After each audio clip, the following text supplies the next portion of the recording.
Hello friends, and welcome back to another virtual story time with Miss Liz.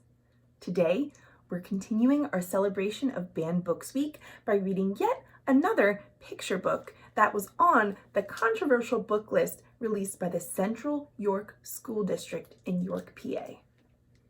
Today's book is called The Day You Begin by Jacqueline Woodson and Rafael López. This is an amazing story about diversity and acceptance in the classroom and beyond. Let's read. The Day You Begin by Jacqueline Woodson and Rafael López. As you can tell, the illustrations in this story are so beautiful. There will be times when you walk into a room and no one there is quite like you. Maybe it will be your skin, your clothes, the curl of your hair. Our young friend in this picture is noticing that maybe they don't look like any of the other kids in the room, and that can be a not so nice feeling. There will be times when no one understands the way words curl from your mouth, the beautiful language of the country you left behind. My name is Rigoberto. We just moved here from Venezuela. And because they don't understand, the classroom will fill with laughter until the teacher quiets everyone. How do you think it would feel to be laughed at for being different, from a different place, or speaking in a different way? Not good. Rigoberto from Venezuela, your teacher says, so soft and beautifully that your name and homeland sound like flowers blooming the first bright notes of a song. It's nice to feel accepted, especially after having a not so nice experience of being laughed at.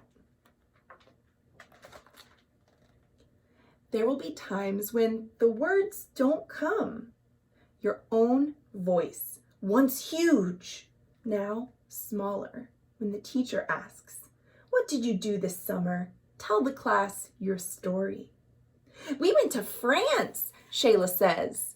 And here's Shayla holding an Eiffel Tower figurine, one of the most famous structures in France. "These shells come from a beach in Maine." And a boy named Jonathan holds out a jar filled with tiny shells, so fragile they look like they'll turn to dust in your own untraveled hands. "My whole family went to India," someone else says, "and Spain and South Carolina." Each souvenir, a small triumph of a journey. Their travels go on and on. And for our young friend here, well, they're feeling different because they haven't traveled far. And as you stand in front of that room, you can only remember how the heat waved as it lifted off the curb, and your days spent at home caring for your little sister who made you laugh out loud and hugged you hard at nap time. You can only remember the books you kept on reading long after she had fallen to sleep. And in that room, the classroom, where no one else is quite like you, you look down at your own empty hands and wonder, what good is this when students were flying and sailing and going somewhere? To this young person, staying at home doesn't seem like something worth sharing. There will be times when the lunch your mother packed for you is too strange or too unfamiliar for others to love as you do.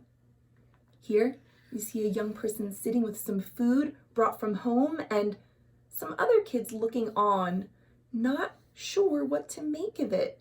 This food is new to them, and I'm sure it doesn't feel good to be this person feeling that way. when even your own friend Nadia will wrinkle her nose and say, "What's in there anyway?" And you'll wonder how she doesn't see the rice beneath the meat and the kimchi.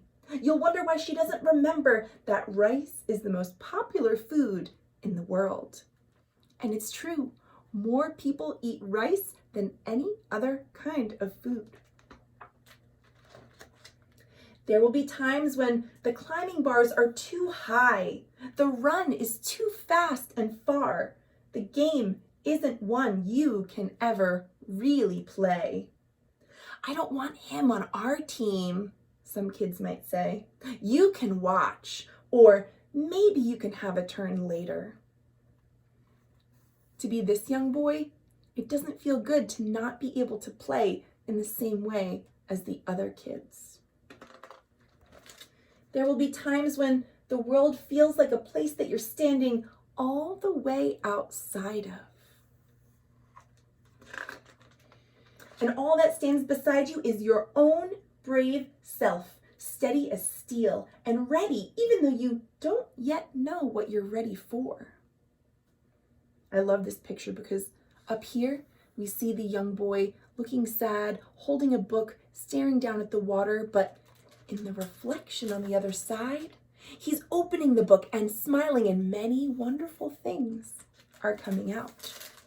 And he's not the only one that has gone on grand adventures with books. There will be times when you walk into a room and no one there is quite like you, until the day you begin to share your stories. "My name is Angelina, and I spent my whole summer with my little sister," you tell the class. Your voice stronger than it was a minute ago. Reading books and telling stories, and even though we were right on our block, it was like we got to go everywhere.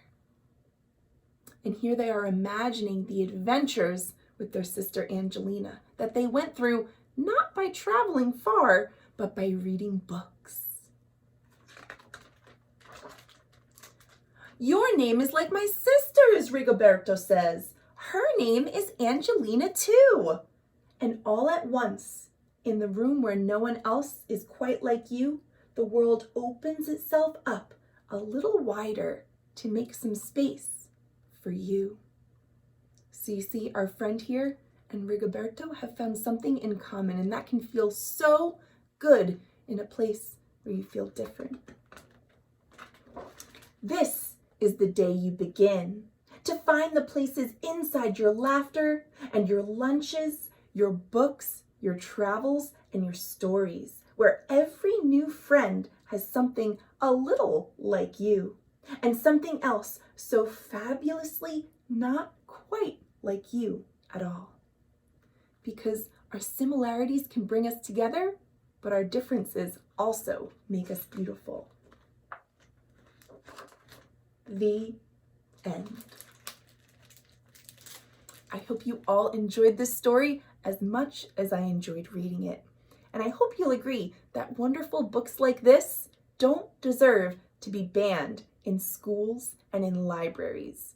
These kind of books can help us understand a new perspective, help us open up to people who are unlike us. And it is so important to do that every single day. Thank you all for reading with me yet again, and I'll see you soon for more great books. Thanks for watching.